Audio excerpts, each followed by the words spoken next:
네, 문재인 대통령이 어젯밤 트럼프 대통령과 전화 통화를 하고 조만간 대북 특사를 파견하겠다는 뜻을 밝혔습니다. 대통령 취임 뒤 첫 3.1절 기념식은 서대문 형무소 역사관에서 진행됐습니다. 네, 문 대통령의 대북 특사 파견 의지 그리고 첫 3.1절 기념사 어떤 의미가 있는지 짚어보겠습니다. 이종근 데일리안 논설실장, 이종훈 정치평론가 모셨습니다. 안녕하십니까? 네, 안녕하십니까? 안녕하세요. 자, 어제 밤에 문재인 대통령이 트럼프 대통령과 전화 통화를 했어요. 네. 뭐 거기서 새로 나온 내용이죠. 물론 뭐 저희가 이제 예상은 하고 있었습니다만은 대북 특사를 보내겠다 이런 입장을 밝혔다고 해요. 네, 그렇습니다. 그래서 문재인 대통령으로서는 이제 평창 올림픽을 계기로 해서 형성된 그 남북한 관계 개선의 이 조짐, 이 기회 또 이 동력을 계속 이어가겠다 이런 의지로 좀 읽힙니다. 예. 그리고 이제 이것이 가능하면 이제 그 동안에도 계속 강조해 왔듯이 북미 대화로 연결될 수 있도록 이제 노력을 하겠다라는 이제 것으로 이제 읽히고요. 예. 근데 이제 미국의 방침은 이제 비교적 뚜렷하게 확인이 되고 있는 거 아닙니까? 그러니까 비핵화를 전제로 해서만 대화가 가능하다. 예. 그래서 이번에 대북 특사를 이제 그러니까 보낸다고 하셨기 때문에 보내긴 할 텐데 보내는 게 중요한 게 아니고 어떤 소득을 성과를 낼 수 있을 것인가. 예. 이거라고 생각합니다. 네. 예. 대북 특사를 보낸다면 누가 가게 될까요? 지금 서훈 국정원장, 조명균 통일부 장관, 임종석 비서실장 등이 거론되고 있는데 누가 좀 적합하다고 보이시나요? 그 말씀을 드리려면 일단 왜 대북 특사냐부터 예. 말씀을 드려야 될 것 같습니다.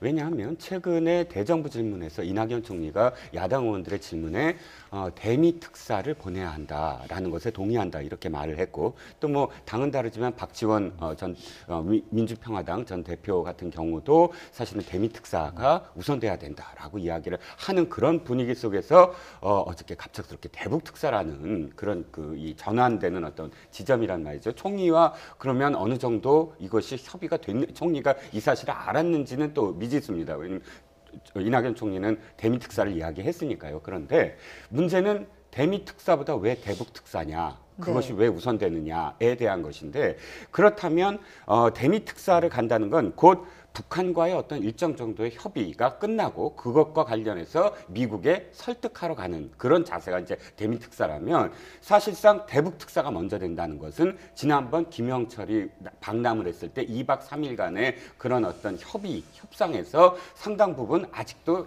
남아있는 게 있다. 그러니까 직접적으로 북한과 지금 아직은 더 협의를 해서 그것을 이제 미국과 이야기해야 되는 게 아니냐. 협상이 그러니까 덜 된 부분이 있다. 그렇죠. 아직 그러니까 북한의 태도 변화. 그러니까 협상이라는 건 이거 아니겠습니까? 미국을 설득하는 건 북한이 이 정도의 태도 변화를 보였다라는 것을 이제 미국에 설득을 해야 되는데 그럴 정도의 그 북한의 태도 변화를 못 이끌어냈기 때문에 대북 특사가 먼저 돼야 된다. 이렇게 읽혀지는 것이죠. 예. 만약 그렇다면 지금 이 세 사람 예를 들어서 서훈 국정원장과 그다음에 임종석 비서실장 그다음에 조명근 통일부 장관 이 세 사람을 봤을 때 서훈 국정원장이 조금 더 가깝다. 왜냐하면 실무적으로 협상을 빨리 이끌어내야 된다. 태도를 이끌어내려면 어느 정도 굉장히 북한에 대해서도 많이 알고 실질적인 어떤 실무적인 사람이 가야 된다. 그래서 저는 서훈 국정원장이 좀 더 유력하지 않을까 봅니다. 예.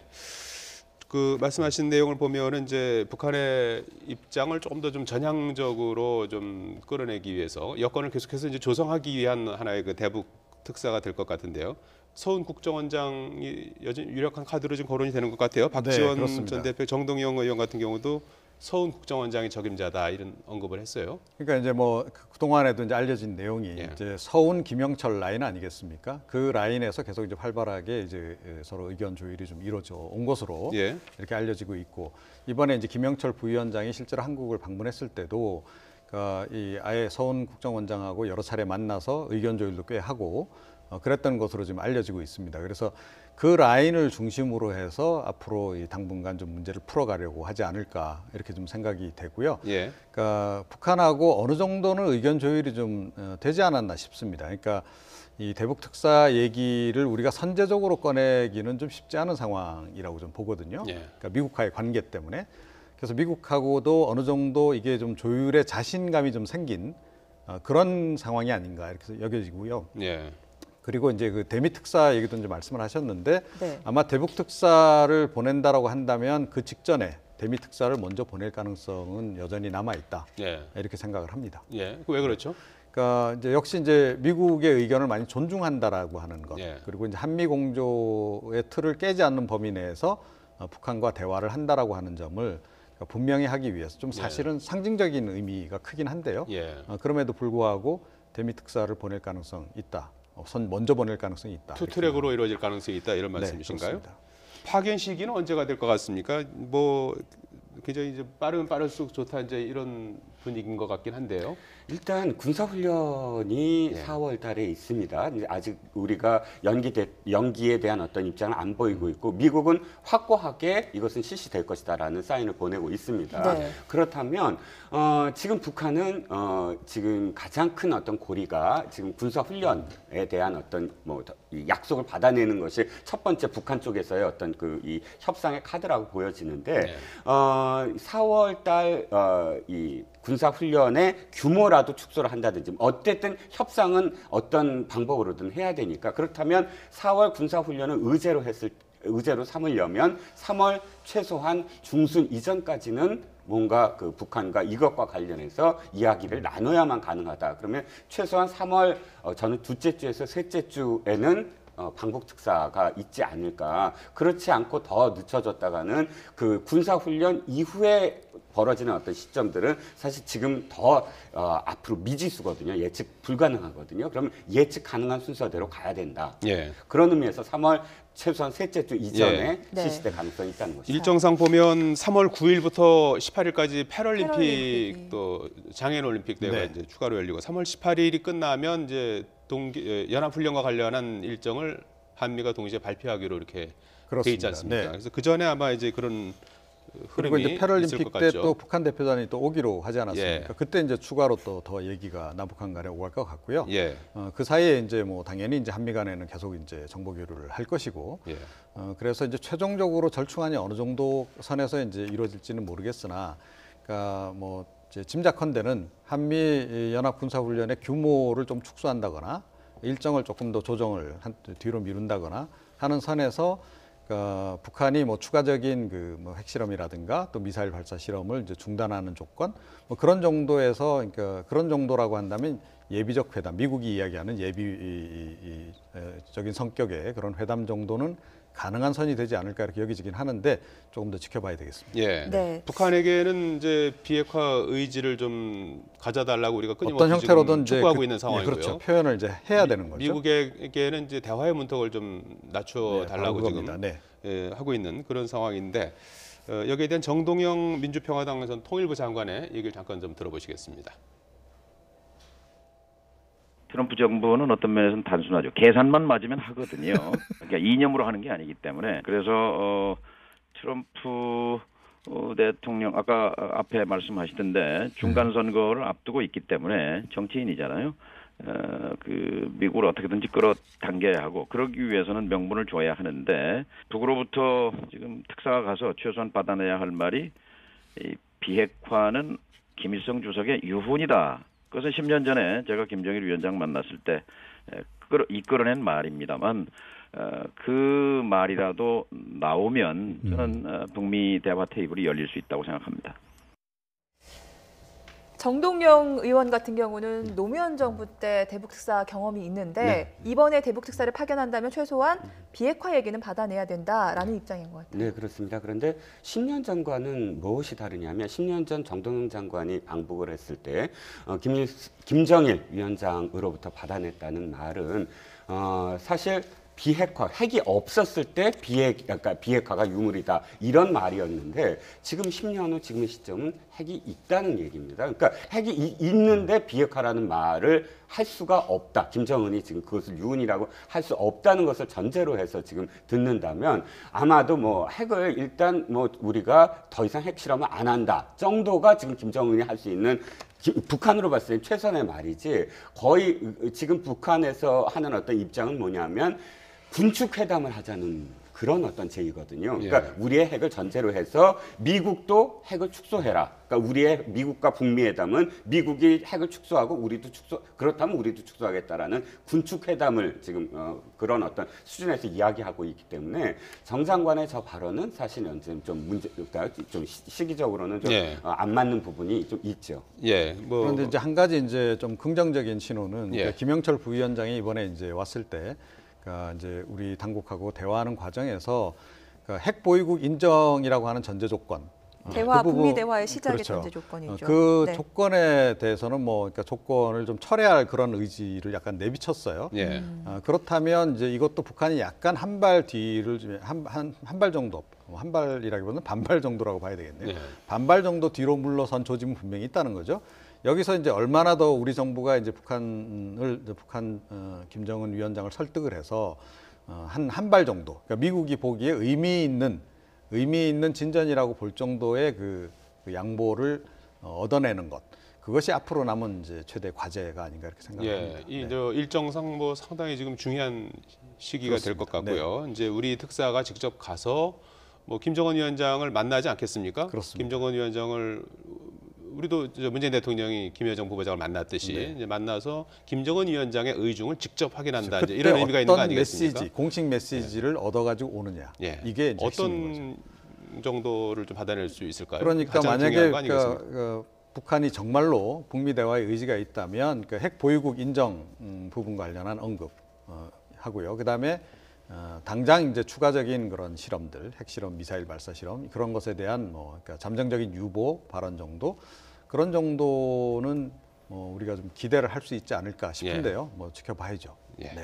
문제는 미국의 지금 입장입니다. 미국은 지금 밀시 상원 의원이 VOA 미국의 소리의 인터뷰를 통해서 첫 번째 지금 문재인 대통령의 문턱을 낮춰라, 미국의 문턱을 낮춰야 된다라는 필요성에 대해서 이해할 수 없다라고 정면으로 반박을 했고 또 미국의 입장은 분명하다. CBID, 그러니까 미국의 북핵과 관련한 입장은 완전하게 되돌이킬 수 없는 검증 가능한 플랜을 내놔라. 그렇지 않으면 그 어떤 것으로도 돌아갈 수 없다라고 이야기하고 있고 마지막으로 눈여겨볼 대목이 어떤 대목이냐면 자 미국의 트럼프 대통령이 지금 이 압박에 대해서 만약에 북한이 흔들리지 않으면 그 다음에 상상할 수 없는 이 방법으로 그 다음 순서로 갈 것이다라고 이야기한 것에 대해서 문재인 대통령도 동의하느냐는 기자의 질문에 이렇게 대답을 했습니다. 내가 직접 이번에 평창 만나서 만났을 때도 대답을 들었고 펜스 부통령도 문재인 대통령으로부터 대답을 들었고 트럼프 대통령도 대답을 들었다. 확고하게 문재인 대통령은 그 점에 대해서 동의하고 있다. 지금 이 발언은 군사적인 옵션은 사실 암시하고 있었거든요. 그렇기 때문에 지금 방북을 해서 우리가 들어야 되는 말이 뭐 정동영 전 장관 정도의 애매모호한 표현을 지금 트럼프 대통령이 받아들일 수 있느냐? 저는 거기에 대해서는 지금 확고부동한 그러니까 아까 이 굉장히 비즈니스적인 그런 측면이다. 트럼프 대통령은 이념적이지 않다고 했는데 사실 표현이 거칠어서 그렇지 2017년도부터 매티스 장관한테 핵태세 보고서를 작성하라라는 지시에서부터 지금까지 흘러온 어떤 안보적인 어떤 측면 또 한반도에 대한 측면을 정책적인 측면만 바라본다면 일관돼 있다는 거예요. 그러니까 말이 표현이 거칠고 거기에 그 트위터의 어떤 내용에 흔들리지 않는다면 그래서 트럼프의 어떤 의지 또는 미국의 지금의 어떤 그 상황에 대해서 너무 쉽게 생각하는 게 아닌가라는 생각도 듭니다. 북미 대화가 시작되려면 우리 정부의 중재 노력이 중요할 것 같습니다. 자, 이번에는 어제 3.1절 기념식 얘기를 나눠보겠습니다. 99돌 3.1절 기념식이고 문재인 대통령 취임 후 첫 3.1절 기념식이었는데 평소에 열리던 세종문화회관이 아니라 서대문 형무소 역사관에서 열렸습니다. 특별한 의미가 있었다고요. 네, 그러니까 이제 워낙 이제 그쪽에서 항일 열사들께서 이제 희생을 많이 당하셨고 또 3.1 운동 관련해서도 그때 주로 이제 옥고를 치르신 분들이 그쪽에서 이제 옥고를 치르셨기 때문에 그러니까 굉장히 의미 있는 장소죠. 그러니까 역사 바로 세우기의 한 일부다라고 저는 생각을 합니다. 그런데 문재인 대통령은 특히 이 서대문 형무소를 굉장히 그러니까 대선 후보 시절부터 중시해 왔죠. 그래서 대선 기억하실지 모르겠습니다만 그 출정식도 여기서 했습니다. 그리고 지난해 이제 대통령 이제 되기 전에 3.1절 행사 때도 그때 이제 뭐 야권의 어찌됐건 유력한 대권 주자였죠. 그런데도 세종문화회관에 가지 않고 3.1 기념 행사를 이 서대문 형무소로 갔습니다. 이제 올해 같은 경우에는 최초로 그러니까 정부 주관으로 이제 하는 행사를 이제 이곳에서 열은 거고요. 아시다시피 이제 뭐 내년이면 이제 100주년이 되는데 내년에도 아마 여기서 이제 열지 않을까 이렇게 여겨집니다. 그래서 앞으로도 쭉 이쪽에서 이제 열려고 할 것 같고요. 뭐 개인적으로도 굉장히 각별한 관심이 있는 것 같고 또 노무현 정부 시절에 이제 그 못다한 역사 바로 세우기를 좀 더 완결을 짓겠다 이런 의지도 좀 읽힙니다.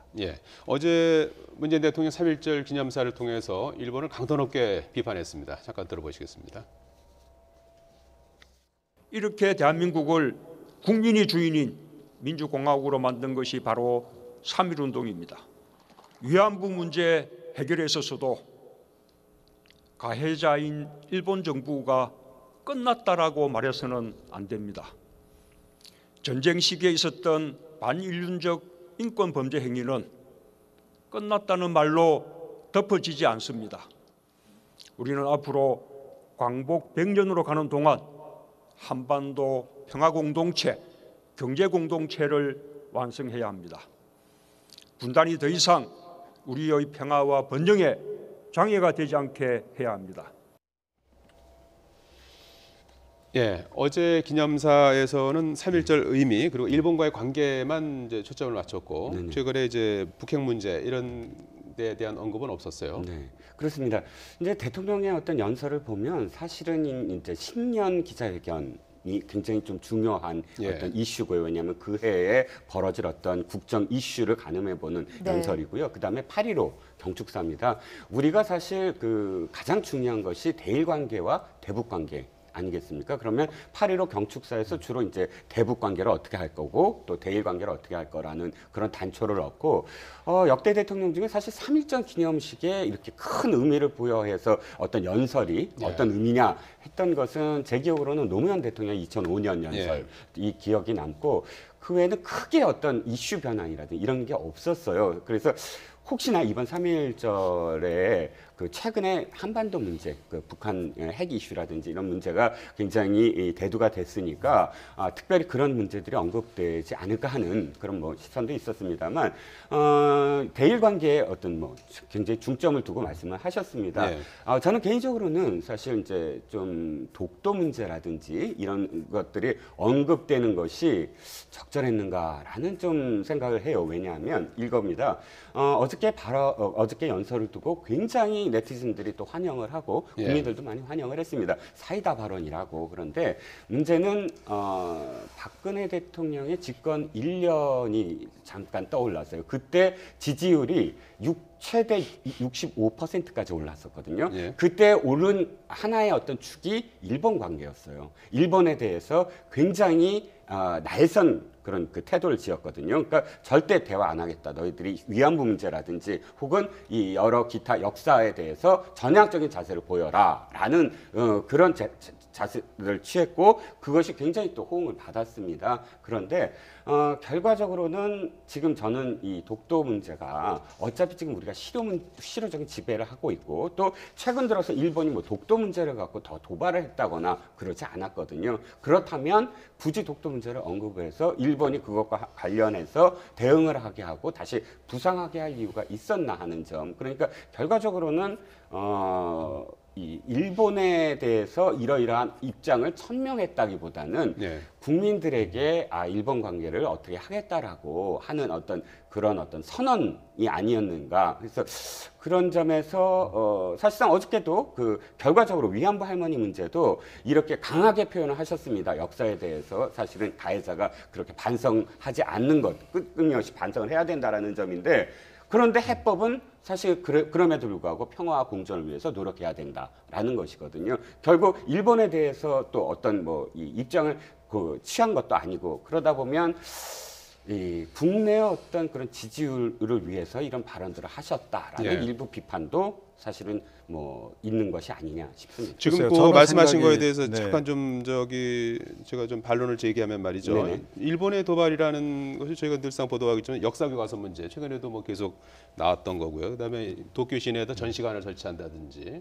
그다음에 독도 그 지도에 뭐 그걸 이제 표시를 뭐 주게 한다든지 뭐 상시적으로 일본은 지금 하고 있는 일인데 최근에 그런 일이 없었다는 부분에 대해서는 좀 네, 앵커께서 반론이 있을 것 같아요. 네, 예. 앵커께서 말씀하셨듯이 그건 상시적인 일이라고 예. 저는 생각을 하거든요. 예. 상시적인 매일같이 일이라는 게 하고 있지 않습니까? 그러니까 이명박 대통령도 사실 마지막에 비판을 받았던 지점이 물론 이제 문재인 대통령과 비교할 수는 없죠. 그런데 이명박 대통령도 집권 마지막 해에 이 지지율이 떨어지자 사실 독도에 방문을 했습니다. 예. 그러면서 사실은 또 대일 관계부터 시작을 해서 외교적으로 굉장히 그때 이제 스텝이 별로 그렇게 좋은 방향이 아니었거든요. 예, 예. 그러니까 결정적으로 독도 문제에 대해서 늘 우리도 사실은 늘 대응 논리가 있어야 되고 늘 이야기할 수 있는, 그러니까 거기에 대해서 태도를 취해야 되는 것이지 특별하게 독도 문제가 이렇게 부각이 되게 만들 필요는 없었다는. 예, 좋습니다. 국내 정치용으로도 이제 볼 수가 있지 않냐라는 그런 말씀으로 들리는데 한편으로는 이제 위안부 문제, 독도 문제와 관련해서 어제 그 언급한 내용들 중에 좀 아주 강한 그런 언급이 있었는데 위안부 문제 같은 경우에는 이런 말들은 상당히 그 설득력이 있는 것 같아요. 가해자인 일본이 끝났다고 말하면 안 돼. 자꾸 끝났다고 그러니까 말이죠. 네. 그런 어떤 뭐 세간의 어떤 그 많은 사람들한테 사이다 발언이라고 할까 이런 부분들에 대한 말씀을 많이 글쎄요. 나온 것 근데 같아요. 저는 그러니까 국내 정치용보다는 그러니까 필요한 발언이었다라고 좀 생각을 합니다. 그러니까 예. 최근에 이제 조금 전에 말씀하신 바와 같이 지난 1월달에 이제 도쿄, 그것도 이제 왕궁 옆에 아주 도쿄 중심부에다가 이제 독도를 사실상 이제 의미하는 그런 이제 기념관을 이제 지었다라는 거죠. 그것도 국립으로 지은 겁니다. 국가의 예산으로. 그리고 이제 2월달에 연이어서 이제 지금 고등학교에서 지금 독도 일본 영토라고 하는 교육을 이제 의무화시키는 예. 그런 이제 조치를 취했어요.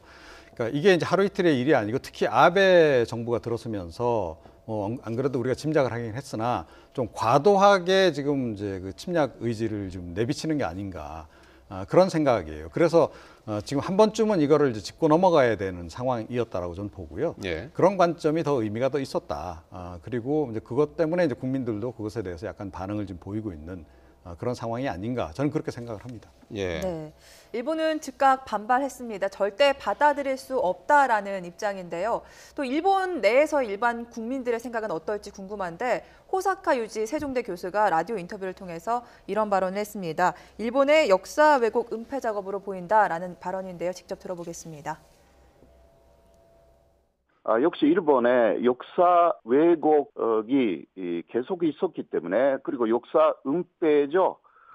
한반도나 아시아를 침략했다는 부분을 계속 부정 혹은 왜곡해 왔고 그 부분을 가르치지 않는 그러한 일본의 역사 교육의 잘못된 풍토가 계속 이어왔다라는 이야기죠. 제가 어렸을 때만 해도 한국에 대해서 거의 가르치지 않았습니다. 그래서 지식이 없다라는 부분이 상당히 문제가 있는 부분이라고 할 수밖에 없고 그런 지식이 없는 일반 대중에게는 현재도 아베 정권이라는 역사 수존주의 정권이기 때문에 더 오히려 한국을 나쁘게 말하는 그러한 경향이 좀 있어가지고 한일 관계를 상당히 왜곡시키고 있다라고 할 수가 있습니다. 네, 호사카 유지 교수의 얘기를 들어보면은 일본이 계속해서 역사 왜곡을 하면서 한국이 일본을 그냥 싫어한다 이런 인식을 국민들에게 심어줄 수 있다고 우려를 표하는 얘기였어요. 네, 그건 전적으로 동의합니다. 그러니까 호사카 교수가 또 하나 늘 이제 이야기하는 게 한국과 일본 사람들에게 독도 이야기를 한번 해보라 그런다면 문제는 일본 사람들이 훨씬 더 잘 얘기한다는 거예요. 언제 몇 년도에 어떻게 되고 몇 년도에 어떻게 되고. 그러니까 역사를 왜곡해서 가르치는 것이 거의 뭐 세뇌되다시피 하더라도 거기에 대해서 어렸을 때부터 어떤 그런 자료들, 네. 자기네 나름대로 왜곡된 자료들을 갖고 설득을 하는 어떤 것들이 훈련이 잘 돼 있는데 한국 사람들에게 독도를 얘기하면 그건 무조건 우리 거야. 있다라고 이야기하지 처음부터 뭐 배경 지식에 대해서는 그렇죠. 좀 부족하다는 그러니까 거기에 말씀이시죠? 대해서 우리가 우리 것에 대한 정말 제대로 교육하고 있는가에 대해서 문제 제기를 옛날부터 하고 있었거든요. 네네. 그렇기 때문에 감정에 앞서는 것이 아니라 우리가 돌아봐야 되는 것은 우리는 얼만큼 독도가 우리 거라고 그러니까 그걸 증거로서 또 그 확실한 어떤 나의 어떤 확신으로서 갖고 있느냐. 일본이 우리를 침략했을 때 그것부터 침략했다라는 정도가 아니라 언제부터 그러면 우리가 실효적인 독도 지배를 하고 있었고 그 다음에 그것을 그 이후에 일본이 언제부터 했는가에 대한 제대로 된 교육이 필요하다. 그리고 거기에 대해서 우리가 언제나 이야기할 수 있는 정도의 공유감이 있어야 된다. 이것을 호사카 교수도 늘 지적했던 부분입니다. 네, 실장님 말씀에 공감하는 게 일본이 계속 논란을 일으키다 보니까 평창 동계올림픽 한반도에 독도 못 넣고 또 아이스댄스에서 독도 관련 가사 빼야 됐던 것 아니겠습니까? 네, 그렇죠. 이제 그런데다가 이제 가장 중요한 대목은 일본 국민들 대상으로 여론조사를 해보면 점점 이제 그 독도, 그러니까 일본 말로 다케시마가 우리 영토다라고 하는 그것에 이제 그렇다라고 대답하는 응답률이 높아진다라고 하는 거예요. 그러니까 일본 정부가 굉장히 무리한 이제 그 왜곡을 시도하고 있는데 네. 일본 국민들 사이에서 그게 광범위하게 이제는 이제 거의 상식처럼 이렇게 유포가 되고 있다라는 겁니다. 자, 그런 점도 우리가 좀 예의주시해 봐야 되는 거고 그냥 넘어가서는 안 된다. 그래서 우리 정부라도 나서서 계속 독도는 한국 땅이다라고 하는 것을 그러니까 인지를 시키는 노력이 좀 필요하다. 그렇게 생각합니다. 그래서 우리 국내에서 역사 교육도 중요하고 네. 일본 국민들에게도 직간접적으로 이걸 홍보할 수 있는 수단을 빨리 강구를 해야 한다. 이렇게 생각합니다. 예. 독도와 관련해서 문재인 대통령은 어제 독도는 일본의 한반도 침탈 과정에서 가장 먼저 빼앗긴 우리 땅이다. 이렇게 하면서 일본이 그 사실을 부정하는 것은 제국주의 침략에 대한 반성을 거부하는 것이나 다름없다. 아주 강도 높게 그런 부분에 대한 언급도 있었습니다. 임시정부 수립과 관련해서 이 1919년 임시정부 수립을 대한민국의 건국으로 봐야 된다. 이렇게 말한 부분에 대해서 어떻게 봐야 되는 겁니까? 네, 그러니까 건국절 논란이 있지 않았습니까? 그러니까 보수 진영 쪽에서는 뭐 국가의 어떤 3요소가 갖춰져 있지 않기 때문에 1919년 이제 상해 임시정부 수립을 이제 우리 이제 건국으로 이제 볼 수 없다라고 지금 이야기를 좀 하고 있죠. 그래서 예. 1948년을 이제 기점으로 이제 삼고자 지금 자꾸 이제 노력을 좀 하고 있는 건데 그것에 대해서 좀 더 다시 한번 분명히 한 그런 그 발언이었다라고 저는 생각을 하고요. 이것도 역시 역사 바로 세우기의 한 차원에서 이루어진 일로 일단 이렇게 이해가 됩니다. 예. 네. 자, 이 문재인 대통령의 기념사에 대해서 정치권 반응도 엇갈리고 있는데 특히 보수당을 중심으로 이 북핵에 대한 언급이 없었던 거에 대한 부정적인 기류가 나오고 있습니다. 네. 아까도 말씀드렸지만 3.1절 기념사에서 북한과 관련한 대북 관계와 관련한 뭐 어떤 이슈를 꺼낸 적이 제가 좀 찾아봤는데 많지 않아요. 보면은 3.1절이면 되게 이슈는 뭐 대일 관계라든지 혹은 뭐 민족적인 어떤 부분 이런 부분들에 집중됐기 때문에 그런데 문제는 어쨌든 최근에 사실 그 엄중한 한반도 분위기 때문에 혹시 언급이 있지 않을까 하는 그런 기대감이 분명히 있었겠고요. 예. 보수 야당에서 반발하는 부분 중에 가장 큰 부분이 지금 아까 말씀하신 그 건국 100주년, 그러니까 건국 70주년, 올해가 네. 건국 70주년이라고 보수에서는 바라보는 것이고 1948년도에 이 헌법이 그러니까 네. 헌법이 발효가 되고 그런데 그것을 다시 되돌려서 그러니까 이명박 정부와 박근혜 정부가 이야기했던 건국절을 되돌려서 이제 정부 수립 100주년 네. 내년이 이제 상하이 임시정부 수립을 그렇게 된 어떤 상황에서는 아마도 일단 박근혜 정부와 이제 이명박 정부를 지지했던 또 이 역사관을 지지했던 층에서는 아마 이제 앞으로도 또 논쟁이 벌어지지 않을까 싶습니다. 자, 오늘 나온 여론조사 결과를 잠깐 살펴보겠습니다. 갤럽 여론조사인데요. 64% 문재인 대통령 국정 지지도 최근에 한 60% 중반 정도에서 달리고 있는 것 같아요. 지난주에 비해서는 조금 하락했어요. 지난주에가 좀 많이 좀 4%포인트 이제 올라갔다가 다시 이제 64%로 내려왔는데요. 어떤 의미로 봐야 되는 겁니까? 예, 그러니까 이제 이 평창 올림픽에 이제 북한 팀 또 이제 응원단, 예술단 이 파견 문제가 이제 쟁점이 되면서 그 사이에 이제 여러 가지 이제 특히 단일팀 관련해서 뭐 우리 선수들에게 불이익이 결국 가지 않겠냐라고 하는 논란도 있었고 그 과정에서 이제 문재인 대통령의 지지율이 좀 하락세로 좀 돌아섰죠. 그 이후에 이제 약간 이제 등락을 거듭하고 있긴 한데 지금 60%대 중반에서 지금 왔다 갔다 합니다. 그러니까 그 최근에 이제 지지율이 추가로 좀 이제 약간 올랐다가 다시 이제 내린 그 변수는 역시 이제 김영철 부위원장의 방안과 관련한 논란이 아니었나 이렇게 생각을 합니다. 그래서 이게 이제 자유민주당을 중심으로서 제기하고 있는 이제 이른바 그 종북 논란, 그러니까 종북 이슈, 종북 프레임이 그러니까 완벽하게 지금 이제 작동하고 있다고 보기는 좀 어려우나 그럼에도 불구하고 우리 정부가 좀 과도하게 그러니까 북한에 좀 끌려다니고 있다라고 하는 인식들은 좀 국민들 사이에 있는 것 같습니다. 그래서 그것이 지금 지지율에도 반영이 돼서 나타난 상황이 아닌가 이렇게 생각을 합니다. 네. 자, 이어서 정당 지지도도 저희가 좀 보도록 하겠습니다. 민주당이 현재 4% 떨어지고 포인트 떨어지고 한국당이 2%포인트 약간 상승한 것 같아요. 역시 김영철 방난과 관련해서 이런 영향을 받은 거라고 보시는지요? 근데 사실 정당 지지도는 제가 보기에 그 한 몇 개월간 계속 지켜보더라도 플러스 마이너스 오차범위 내에서만 움직이지 각 정당이 큰 차이로 출렁이거나 물론 이제 그 바른당과 이제 이 통합해서 국민의당이 통합할 때 약간 좀 미세한 차이가 있었습니다만 큰 차이가 없습니다. 가장 중요한 것이 지금 보고 계신 그 정당 지지율을 다 합쳤을 때 약 한 70 몇 퍼센트, 75% 내외입니다. 그러면 나머지 25% 내외가 한 번도 움직인 적이 없어요. 어떤 정당이 뭐 합치던가 아니면 뭐 어떤 외적인 어떤 요인들이 있었음에도 불구하고 우리가 보통 무당층이라고 표현하거나 부동층이라고 표현하는 그 25%는 한 번도 움직인 적이 없거든요. 그렇기 때문에 지금의 어떤 정당 지지도의 미세한 차이를 뭐 특정 어떤 이슈로 이렇게 판단하는 건 뭐 적절치 않다고 보고요. 도리어 이제 그렇다면 제1야당이나 혹은 나머지 이 야당들이 앞으로 어떻게 해야 될 것인가. 그럼 뭐 저는 이 부동층이 움직일 때만이 하나의 판이 어떤 흔들리지 않느냐. 부동층의 어떤 변화가 앞으로 계속 우리가 지켜봐야 될 어떤 대목이 아닌가 싶습니다. 지금 바른미래당 같은 경우는 한번 짚어봐야 될 것 같은 게 통합 전보다 합친 것보다 좀 못하다 이런 분석도 있습니다. 컨벤션 효과가 거의 없었다고 봐야 되겠죠. 그러니까 한 주 정도가 아마 갤럽 조사에서 약간 좀 올랐던 걸로 전 기억을 하고요. 지금 물론 이제 그 다음 이슈가 없습니다. 만약에 이슈를 만들려면 아마도 이제부터는 이 출마 선언, 그러니까 특정 지역에 누가 출마 선언을 하고 인물론으로 가야 될 것 같아요. 아직은 무슨 바람이거나 구도를 형성하지 못하고 있으니까 그러니까 이제 지방선거에 있어서 이런 인물들이 어느 지역에 나온다라고 하나의 어떤 미래에 대한 어떤 투표를 할 수 있게 만들면 어느 정도 지지율을 움직일 텐데 지금의 입장에서 어떤 이슈를 만들어낸다거나 이런 것들이 불가능한 어떤 상황이 아니겠냐. 여론조사 조금 이제 추가 설명을 드린다면요. 그러니까 지난주에 이제 사실은 더불어민주당 지지율이 좀 올랐었죠.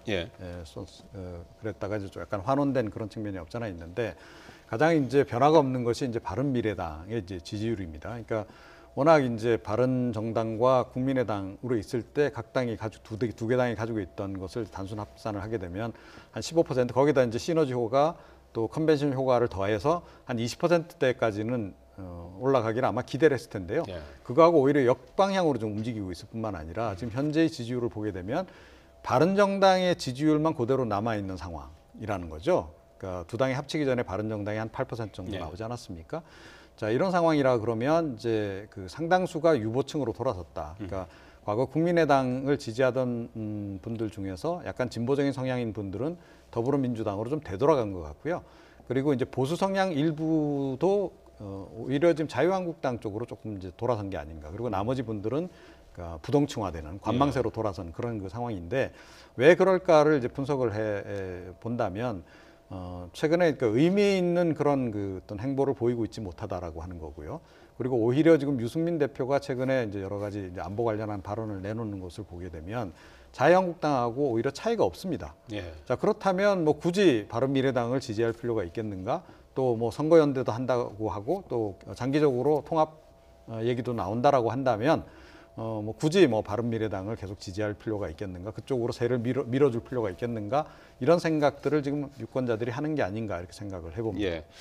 그 지금 비슷한 목소리를 내고 있는 부분이 이제 안보 이슈 것 같은데 그 부분에 대해서 조금 이따 또 얘기를 해보기로 하고요. 여론조사 자체를 조금 자유한국당은 안 믿는 것 같아요. 한국 갤럽 여론조사에 대해서 강한 불만을 드러내기도 하지 않았습니까? 네네 그렇습니다. 홍준표 대표는 일관되게 지금 이 응답률을 봐라. 그 응답하는 층은 어차피 지금 이 더불어민주당이나 혹은 문재인 대통령을 찍은 사람들이다. 그 사람들 내에서의 여론조사다 이렇게 주장을 하고 계신데 저는 거꾸로 갤럽이 박근혜 대통령 때 어떤 어떤 그 국정수행 평가를 했는지를 기억해 보시면 알 겁니다. 그때 이제 박근혜 대통령도 한 4년 차를 이렇게 되돌아보면 굉장히 큰 고비들이 있었거든요. 세월호부터 시작을 해서. 그런데 우리가 콘크리트 지지율이라는 말을 그때 탄생시켰잖아요. 네. 40%에서 떨어져 본 적이 없어요.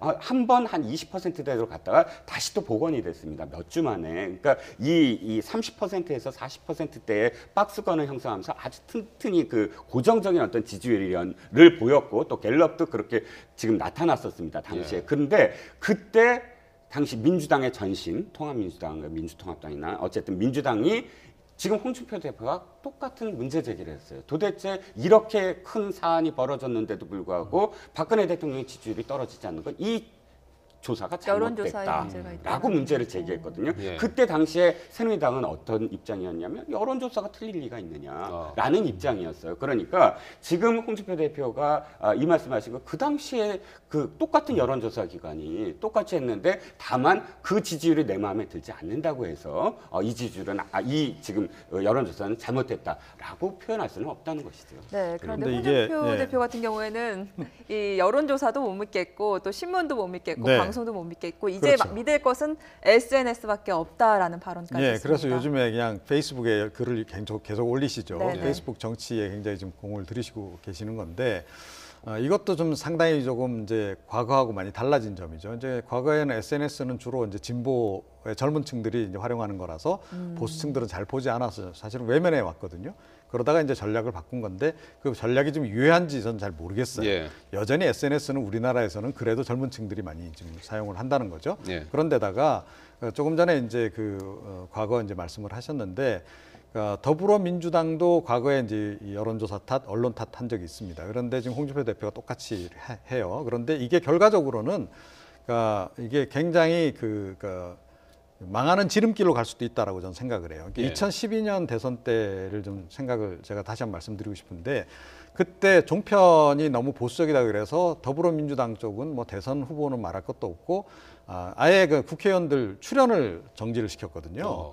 자, 그런데 그때 결국 그 대선에서 패하지 않았습니까? 그래서 그 이후에 나온 대선 평가 보고서에서 그때 종편에 좀 더 적극적으로 대응을 했어야 하는데 그걸 못한 것이 이게 패착 가운데 하나다라고 하는 분석 결과까지 나왔고 그래서 이제 지난해 대선 때는 오히려 더 적극적으로 이제 종편에도 다 출연도 하고 뭐 이런 식으로 이제 전환을 했다는 거죠. 그런 과거 더불어민주당이 했던 그 오류를 지금 거의 반복하시는 거 아닌가 이런 생각이 좀 들어요. 그런데다가 뭐 한국 갤럽의 그 여론조사 결과는 비교적 그래도 이렇게 계속 정례조사 결과 같은 경우에는 특히 신뢰도가 좀 높은 것으로 판단이 되기 때문에 이거를 적극적으로 참고해서 활용할 생각을 하셔야지 자꾸 비난만 하실 일은 아니다 이렇게 생각합니다. 한 가지만 좀 여쭤볼게요. 아까 자유한국당과 바른미래당이 이제 비슷한 목소리를 내고 있는 분이 안보 이슈 아니겠습니까? 이런 걸 토대로 해서 수도권에서 선거 연대로까지 이어지지 않느냐 하는 그런 전망도 나오는 것 같아요. 이를테면 뭐 안철수 전 대표가 서울시장 후보로 출마하고 뭐 경기도나 인천은 뭐 후보를 내지 않는다든지 이런 식의 어떤 그 연대 가능성들이 솔솔 나오는 것 같아요. 언론에서 그 묵시적 연대라고 이미 뭐 명시를 하던데 저는 이렇게 봅니다. 정치는 생물이기 때문에 어떻게 될지 모르겠죠. 그런데 문제는 지방자치 선거라는 것은 이 광역단체장만 찍는 것은 아니거든요. 광역단체, 그러니까 예를 들어서 서울시 그러면 서울시 장만 뽑는 것이 아니라 서울시 의회 의원들도 뽑아야죠. 구청장 뽑고 구의원들도 뽑아야죠. 그런데 서울시장을 만약 안 나간다고 했을 때 연계돼서 서울시 의원이라든지, 그러니까 저희가 투표용지는 다 함께 찍히지 않습니까? 그럴 때 그 서울시장이 없었을 때 서울시 의원들만 예를 들어서 자유한국당이 이렇게 써져 있었다? 그것도 사실은 굉장히 불리하거든요. 서울시 의회 선거도 그렇고 여러 가지 측면에서. 그런데 시작부터 우리가 연대를 한다라고 표명할 수는 없어요. 그렇기 때문에 분명히 우리는 절대 안 할 것이다라고 갈 겁니다. 근데 연대 가능성은 마지막이죠. 당과 당의 연대는 절대 없을 것이고, 왜냐하면 그 수많은 지방의회에 지방 또 선거에 나가려는 사람들을 꺾을 수가 없는 것이거든요. 그런데 문제는 마지막 순간에 광역단체에서 몇 곳은 당대 당으로 가서 우리가 그러니까 그 후보자들의 어떤 그런 의사로, 예를 들어 나는 사퇴하겠습니다, 이렇게 후보자들의 의사로서 하나의 어떤 그런 연대가 자연스럽게 형성이 되는 결과는 있을 수 있어도, 당이 직접 나서서 우리가 어느 지역에서는 안 낼 테니까 이쪽에는 내지 마라 해서 투표용지에 반영이 되게 만들지는 않을 것이다. 왜냐하면 어떤 지역도 그 가장 하위 단위의 그런 의원들이 나가야만 그 정당의 어떤 그 의회를 구성할 수가 있다. 그 이유 때문입니다. 근데 극적인 상황 변화가 없으면 사실은 선거연대 가능성이 굉장히 높다, 이렇게 생각을 합니다. 왜냐하면 이제 극적인 그 변화라고 하는 것은 그야말로 이제 바른미래당의 지지율이 정당 지지율이 한 30%, 그래서 자유한국당을 압도하는 정도 선. 그래서 또 이제 그쪽에서 나온 예를 들어 안철수 전 대표 후보로 나온다라고 했을 때, 서울시장 후보로 나온 뒤에 여론조사를 해본 결과, 그러니까 더불어민주당, 또 바른미래당, 자유한국당 그 3자 후보 구도에서 예를 들어 1등을 하는 상황이 나온다거나, 이런 이례적인 상황이 벌어지지 않는다면 이게 선거연대는 이제 불가피하게 발생할 수밖에 없다, 이렇게 생각을 합니다. 그러니까 아까 설명드린 게 미국의 용어에서는 커튼테일 투표라고 그래서, 그러니까 줄줄이 투표의 형식이거든요. 시장이 있고 그다음에 시의원들이 있고 각 한 당에 몰아서 투표를 하는 경향, 제가 말씀드린 게. 그런데 그렇게 해서 연대를 했을 때 한쪽이 블랭크가 된다? 그러면은 그 줄줄이 투표 자체가 성립이 안 되므로 정당으로서는 굉장히 불리하다는 것이죠. 네. 자, 다음 얘기로 좀 넘어가 보겠습니다. 최근 국회에서 비속어 공방이 벌어지고 있습니다. 한국당 이은재 의원이 일본어인데 겐세이, 견제를 뜻하는 일본어죠. 이 겐세이 발언했다가 비판 여론이 불거지니까, 또 과거에 민주당 박범계 의원이 비슷한 비속어를 발언해서 그때의 논란이 다시 불붙고 있습니다. 문제가 된 발언들 함께 들어보겠습니다. 내가 부동산 업자입니까? 해도 너무하는 거 아니에요? 그냥 어디서 해먹든 버릇입니까 도대체? 그냥 어디서 해먹든 버릇이에요? 제가 볼 때는 우리 이 의원님 질의가 좀 과했어요. 제가 보니까. 뭐가 과해요? 차분하게 질의하세요. 차분하게 하시고. 네. 오늘 우리 새누리당 간사이신 권성동 의원께서 우리 전해철 의원의 질의 중에 제가 수차 목격을 했습니다마는 본인의 마음에 들지 않는 발언이 나오면 피식피식 웃거나 뭐라고 소위 겐지를 놓는 그런 말씀을 여러 차례 하는 걸 제가 봤고요. 네. 어제가 또 3.1절이었는데 국회의원들이 일본어 비속어를 많이 쓰는 것 같아요. 네, 그러니까 이게 이제 동시에 다 일어난 일은 아닙니다. 일단 이은재 의원 같은 경우는 이제 3.1절 바로 전날 이제 그 교문위 전체 회의에서 이 표현을 쓰다 보니까 지금 이제 여권을 중심으로 해서 그 3.1절도 앞두고 있는 시점에 이렇게 일본어식 표현을 이제 쓰느냐라고 해서 이제 문제 제기를 이제 한 거죠. 국회의원들 이런 표현들 이제 쓰면 안 됩니다. 박범계 의원은 5년 전에, 2012년에 썼던. 그렇죠. 이제 박범계, 그러니까 이제 좀 더 설명을 드리면 자유한국당 쪽에서 박범계 의원도 예전에 이런 표현을 썼다라고 이제 공개를 한 거고. 네, 장제원 의원이 찾아냈어요. 장제원 이제 수석 대변인이 그 얘기를 했죠. 원래 당구장에서 많이 쓰는 표현 아닙니까? 그렇습니다. 그러니까 당구 예전에 쳐보셨으면 아시겠지만 요즘도 좀 나이 드신 분들은 당구 칠 때 저 표현을 그대로 좀 쓰더라고요. 그런데 저게 이제 그러니까 이 3.1절하고 무관하게라도 평상시에 저런 표현을 이제 쓰시면 좀 곤란하다라고 저는 생각을 좀 하고요. 그런 점에서 양쪽 다 반성을 해야 될 문제다, 이렇게 생각을 합니다. 자, 마지막으로 이명박 전 대통령 얘기를 좀 해봐야 될 것 같습니다. 어제 검찰이 이명박 전 대통령 큰형 이상은 다스 회장을 소환 조사했어요. 그 조사에서 다스 지분 일부를 이제 이 전 대통령이 차명으로 보유했다는 것과 관련해서 이상은 회장은 이명박 전 대통령 게 아니다, 이제 이런 언급을 한 겁니까? 자, 조사 중에는 검찰에서 이 인정을 한 것처럼 기사가 나왔습니다. 네. 그런데 조사를 끝내고 나오면서 사실상 우리가 왜 정답 있지 않습니까? 검찰에서 성실히 답변하고 왔습니다. 이 정도 멘트를 하고 이제 들어가실 줄 알았더니 기자들이 집요하게 다시 물었을 때 똑부러지게 아니다. 그러니까 다스는 이명박 전 대통령 것이 아니다라고 좀 단언하듯이 이렇게 표현을 했어요.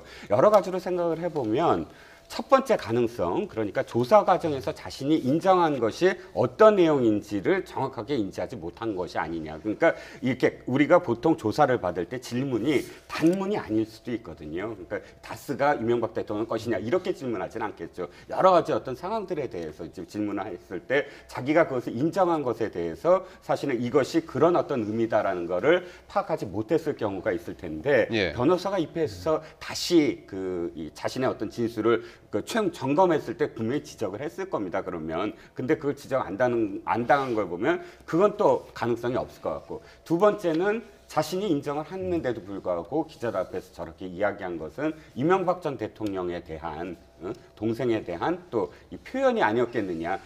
비록 진술은 그렇게 했더라도 형으로서 나는 그렇게까지 진술하지 않았다라는 걸 이렇게 보여주는 어떤 행위가 아니었겠느냐. 이 두 가지 가능성 다 있을 텐데 저는 후자가 아닐까 싶습니다. 그러니까 지금 검찰에서 지금 뭐 어느 정도 언론에 이렇게 이 조사 과정에서 인정했다라는 부분이 사실 가능성이 높거든요. 왜냐하면 여러 가지 지금 정황 증거를 댔을 때 이상은 회장이 이게 전적으로 다 내 것이다라고 할 수 없는 정도의 증언들과 쌓인 증거들이 있으므로 사실상 저거는 동생에 대한 어떤 언론을 향한 배려라고 볼 수가 있지 않을까 싶습니다. 저는 두 내용이 다 이렇게 상충되는 내용이 아니다라고 생각합니다. 그러니까 뭐냐면 이건 이제 이미 이명박 전 대통령하고 의견 조율을 다 한 것 같아요. 그러니까 검찰이 어찌됐건 지금 이제 그 청계재단 사무국장을 이제 구속하는 과정에서 실주주라고 명시했단 말이죠. 이명박 전 대통령이 실소유주다. 실소유주라고 안 하고 이제 실주주라고 이제 표현을 썼는데 그와 관련해서 지금 이제 이명박 전 대통령과 그 가족들이 합의해서 정한 그 나름의 논리는 이명박 전 대통령 주식이 일부는 가지고 있다. 다수 주식을 가지고는 있다. 하지만 대주주는 아니기 때문에 소유주는 아니다라는 쪽으로 교통정리를 한 것 같아요. 왜냐하면 이제 부분적으로 이 관련이 된 것들, 도곡동 땅부터 연결되는 부분은 검찰이 이미 밝혀낸 부분이 있지 않습니까? 보도 통해서 나오기도 하고, 자, 그 부분에 일단 이제 중심을 둬서 그런 식으로 지금 논리를 풀어가려고 하는 게 아닌가 이렇게 생각을 합니다. 본인 명의로 된 그 어떤 형식적인 주식은 아직은 뭐 드러난 건 없는 거죠. 그렇죠. 공개적으로 된 건 없고 청계재단이 이제 일부 주식을 이제 가지고 있죠. 5% 정도 가지고 있는데, 그러니까 차명으로 한 뭐 10% 정도 가지고는 있다. 하지만 이게 뭐 전체 주식에 비해서 이 가지고 있는 비율이 적기 때문에 이명박 전 대통령 소유주까지는 아니다라고 아마 지금 주장을 하지 않을까 이렇게 여겨집니다. 이명박 전 대통령 불법 공천 헌금을 받은 정황도 포착이 됐는데 이 국정원 특활비 수수한 거, 다스 소송 대납한 거, 소송비 대납한 거 이것저것 합치면 매물 액수가 100억 원이 넘을 것으로 보인다라는 관측도 나오고 있습니다. 네, 그렇습니다. 사실 지금 우리가 박근혜 전 대통령의 재판에서 우리가 학습됐듯이 실질적으로 가장 무거운 형량이 나올 수밖에 없는 것은 뇌물죄거든요. 그런데 지금 거의 직접적인 뇌물죄라는 것이죠. 이명박 대통령의 어떤 그런 수수한 어떤 부분들을 보면, 그러면 우리가 이제 짐작할 것이 뭐냐면 이명박 전 대통령이 언제쯤 소환될 것이냐라는 점이에요. 지금 100억이 넘는다는 기사의 말미에 언제나 나오는 것이 이런 새로운 사실들 때문에 좀 더 늦어지는 것이 아니냐 뭐 이렇게 써져 있는데, 사실상 저는 그렇다고 봅니다. 왜냐하면 전직 대통령을 부르는 것은 여러 차례 뭐 소환을 할 수는 없는 부분이고, 한 차례 정도의 어떤 소환으로 모든 것들을 다 사실 끝낸다면 모든 것들이 사실은 완벽하게 거의 이 준비가 되고 증언이 다 짜맞춰지고 또 증거들이 수집이 된 상황에서 한 번에 끝내야 된다라는 것이 검찰의 부담이라면, 오늘 이제 정도원 의원의 김인영 여사와 관련된 발언도 사실 굉장히 시기적으로 탁 들어맞는 발언이다. 내용의 진위와 상관없이 사실상 이명박 전 대통령이 검찰에 소환되기 직전에 언급되어야 될 부분이 김인영 여사 부분이거든요. 지금 다 됐습니다. 아들 이시영 씨, 또 조카 이동영 씨, 또 형들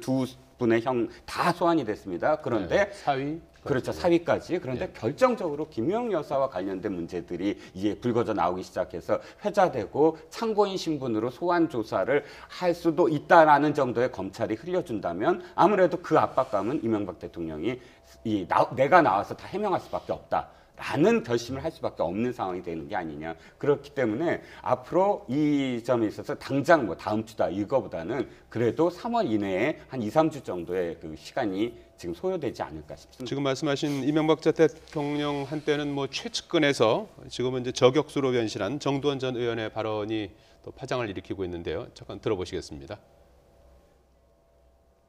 대통령 선거 과정에서 이제 알 수 없는 일들이 많이 벌어졌습니다. 사실 고비가 한 세 번이나 있었는데 어떤 거 지금 말씀하시는 거죠? 그거는 지금 제가 죽기 전에나 말할 수 있는 일들이 있거든요. 그게 이제 대통령 후까지 이어집니다. MB가 대통령 되는 그 과정을 말씀하시는 그렇죠. 거예요? 거기서 별 일이 다 벌어지는데 우리는 이제 그런 걸 헤쳐나왔죠. 근데 그게 후유증이 대통령 후까지 갑니다. 그걸 처리하는 과정에서 돈들이 필요해요. 아주 그냥 경천 동지할 일들이 벌어졌죠. 네. 네, 연기만 좀 모락모락 피어서 무슨 얘기인지 잘 모르시는 아니 그러니까요. 분들이 그런데 많으실 것 이제 같은데. 점점 이제 그 진실에 접근해 가고 있는 것 같아요. 그러니까 정도원 의원이 자기 입으로 말할 수 없다라고 얘기했는데 자꾸 이제 그 여러 명의 이제 방송사에 이제 사회자들이 질문을 던지면 그것에 대해서 답변은 이제 찔끔찔끔 하는 형태로 지금 이제 진행이 되고 있는데요. 처음에 자기가 어떤 그 경천 동지할 일 3가지가 있었다라고 얘기를 하지 않았습니까? 이제 그 중에 한 가지가 김용 여사와 관련된 거냐고 하니까 그렇다라고 대답을 했고, 그게 돈 문제냐고 얘기를 하니까 돈 문제였다라고 얘기를 하고 있고, 그리고 그래서 자기가 개인 돈도 좀 활용하고, 또 이제 각서도 써주고 뭐 그랬다라고까지 이야기를 한단 말이죠. 그러면 김윤옥 여사가 저지른 그러니까 그 경천 동지할 일이 과연 무엇인가? 그러니까 금전 문제인 건 확실해요. 그렇다고 그러면 이건 뭐 불법 정치 자금을 이제 수수한 그런 경우이거나 아니면 사적으로 뭔가 하여튼 좀 잘못된 자금을 이제 갖다 쓴 그런 경우일 것 같은데요. 그러니까 그 부분은 이제는 뭐 할 수 없죠. 그러니까 정도원 의원이 이야기를 하지 않는 이상은 검찰이 규명을 하는 수밖에는 지금 없는 상황이 아닌가 이렇게 생각을 합니다. 지금 내용을 좀 보면 저는 생각이 좀 다른 게, 자, 불법 만약 그 정치자금 수수다 했을 때 그 이후에 연결이 된다면 사실상 우리나라에서 전직 대통령 중에 이명박 대통령만큼 재산가가 있을까요? 그러니까 돈과 관련된 직접적인 문제라면 사실 돈으로 해결할 수 있는 방법이 있었을 겁니다. 자, 근데 지금 오늘 내용을 보면 사실 돈이 들어야 될 문제라고 하지 돈 문제라고 이렇게 간단하게 표현되지는 않거든요. 그 이후에도 와서 자기네 그러니까 계속 연결이 됐다고 한다면 제가 보기에는 사실상 좀 다른 문제가 아니었겠느냐. 그러니까 뭐 근데 사실 좀 적절하진 않죠. 이 정도의 어떤 워딩으로 우리가 김용 여사가 어떻다 저떻다라고 언론에서 이렇게 추측하는 것은 사실 예단하고 추측하는 것은 저는 좀 적절하지는 않다고 봅니다. 그런데 어쨌든 제가 이제 그 평론가님 말씀을 왜 받냐면 우리가 너무 어떤 식으로 몰아갈 수는 없다. 굉장히 지금 오늘 발언들이 모호한 어떤 상황이다라는 점 때문에 제가 말씀을 드렸습니다. 그런 부분이 논란이 되고 있기 때문에 잠깐 달아봤습니다.